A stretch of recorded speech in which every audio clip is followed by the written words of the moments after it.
క్షమించలా? స్తెఫను క్షమించలా?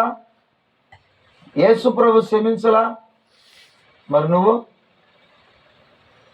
అర్థం మళ్ళీ చెప్పేదా?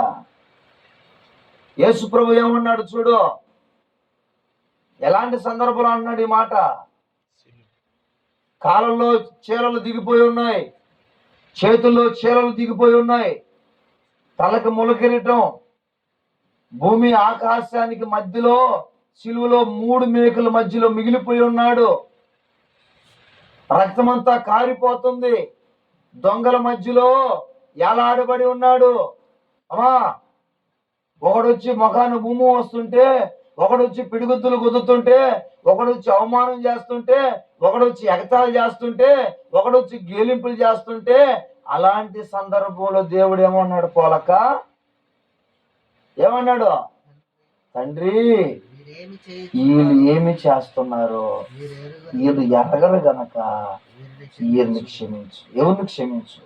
నా కాళ్ళలో చీరలు కొట్టారే, వీళ్ళని క్షమించయ్యా. నా చేతుల్లో చీరలు కొట్టారే, వీళ్ళని క్షమించయ్యా.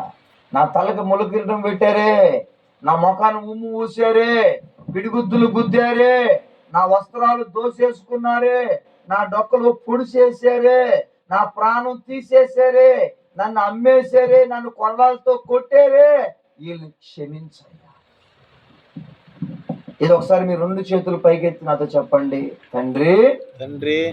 చెప్పరు మీరు.